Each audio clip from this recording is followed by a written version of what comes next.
Bom dia, sétimo ano. Vamos para a correção do panorama das páginas 86 à página 88.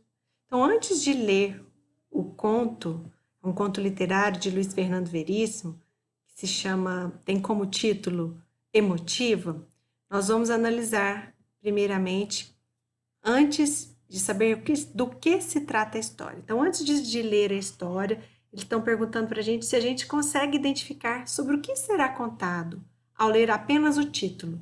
Ao ler apenas o título Emotiva, nós conseguimos deduzir qual será a história? Então, não é possível, não é disponível para o leitor apenas com o título saber do que se tratará a história. Mas a gente pode deduzir, a gente pode concluir que se trata de uma figura feminina.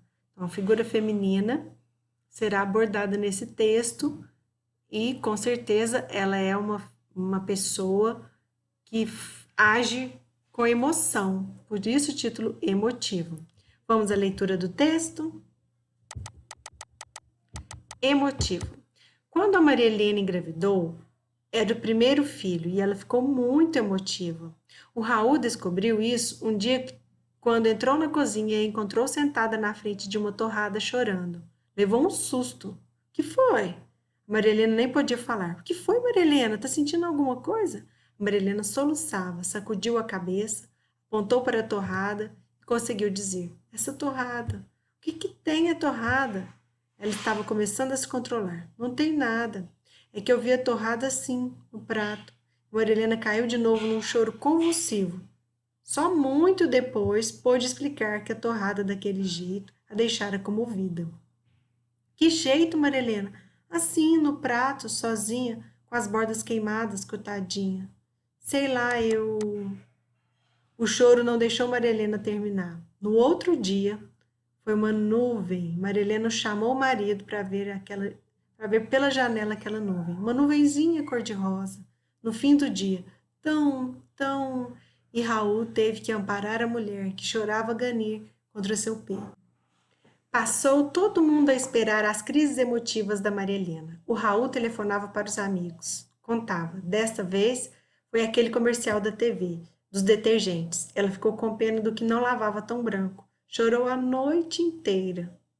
Mas o cúmulo foi quando, numa reunião, o Almir mostrou o celular novo que tinha comprado. Um pequenininho, que cabia no bolso da camisa. A Maria Helena não aguentou. Tiveram que trazer água para acalmá-la. Ela repetia: que coisa mais querida, que coisa mais querida. E o pior é que sua emoção era contagiante. Já tinha mais gente com lágrimas nos olhos, enternecida, sem saber por quê, com o celularzinho do Almir.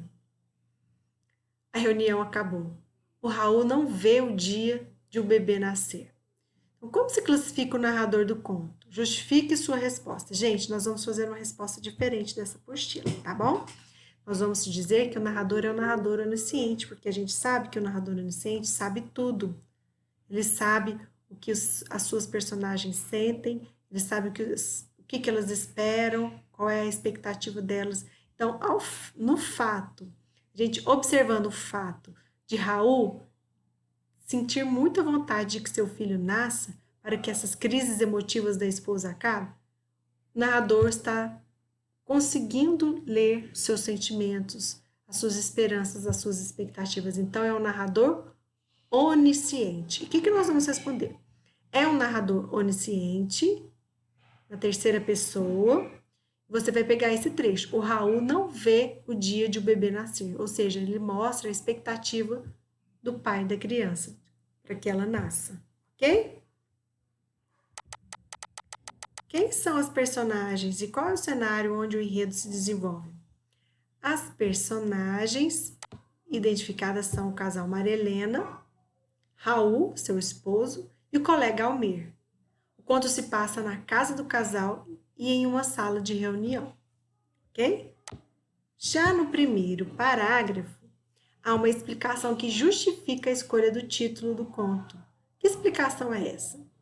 A personagem Maria Helena engravida de seu primeiro filho e fica muito emotiva.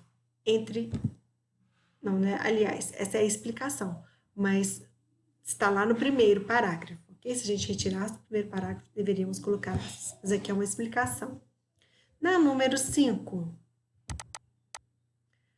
Sobre as personagens Maria Helena e Raul, marque V ou F. A emotividade de Maria Helena era expressa de diferentes formas e motivada por variadas situações. Verdadeiro. Ela chorava por uma torrada, ela chorava por um celular, ela chorava por uma nuvem. Ok? Então, de diferentes formas. Raul nunca se espantou com as reações de Maria Helena, se espantou, principalmente com a primeira, né? Durante os momentos emotivos, o choro nem sempre permitia que Maria Helena completasse as frases que gostaria de dizer, verdadeira. É o caso da torrada, que ela chorava convulsivamente depois de muito tempo que ela pôde explicar. As pessoas próximas a Maria Helena se acostumaram com sua emotividade? Também não. Elas ficavam até com os olhos rasos de lágrima, ficavam emotivas juntos, tentando entender o que acontecia. Era contagiante a emotividade da Maria Helena. Levando em conta todas as crises pelas quais passava a esposa, Raul ficou ainda mais ansioso pelo nascimento do filho. Sim, isso é confirmado no final. Ok? Então ficou verdadeiro, falso, verdadeiro, falso, verdadeiro. Na número 6, quais os tempos verbais predominam no conto? Exemplifique. O tempo verbal que predomina no conto é o pretérito perfeito. Ou seja, engravidou, descobriu, conseguiu, caiu, deixou, chamou, mostrou, ok? São verbos no pretérito perfeito. Ao longo do texto, há trechos que indicam a passagem de tempo da narrativa. Quais são eles? Os trechos que indicam a passagem de tempo da narrativa são: um dia, quando entrou na cozinha e encontrou sentada na frente de uma torrada.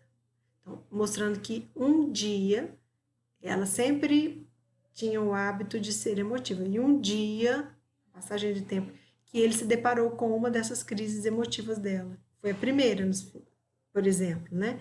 No outro dia, ou no fim do dia, desta vez, chorou a noite inteira e quando numa reunião o Almir mostrou o celular novo que tinha comprado. Então, vocês podem colocar as duas. Pode ser um dia quando entrou na cozinha e a encontrou sentada na frente de uma torrada, fecha aspas.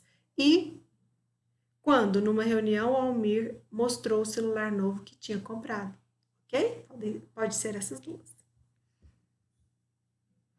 Número 8. Você deve ter percebido que, embora o discurso seja direto, nem todas as falas das personagens são introduzidas por verbos de locução. Ele respondeu.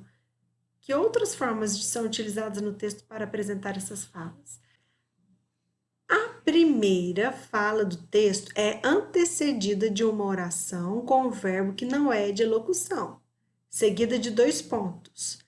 Outras falas são simplesmente inseridas na narrativa, identificadas pelo uso do travessão. Então, a primeira fala, ele colocou uma oração sem o verbo disse, perguntou, chamou, e as outras falas são seguidas de travessão, uma após a outra, travessão embaixo de travessão, que mostra que está tendo um diálogo. Não precisa de colocar os verbos de quente ou os verbos de locução.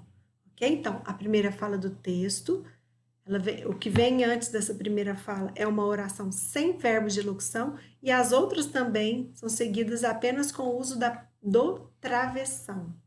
Ok? Na número 9.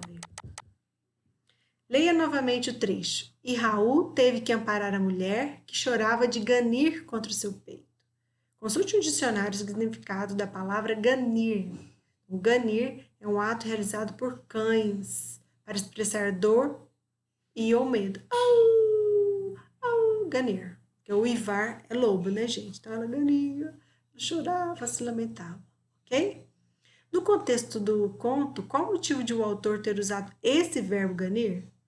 O autor pretendeu destacar que a personagem chorava intensamente, emitindo barulho semelhante ao ganido dos cães. Então, ela chorava exageradamente e os sons se aproximavam muito dos ganidos dos cães, ok? Então, pessoal, vou ficar por aqui. Mais uma aula. Fiquem com Deus.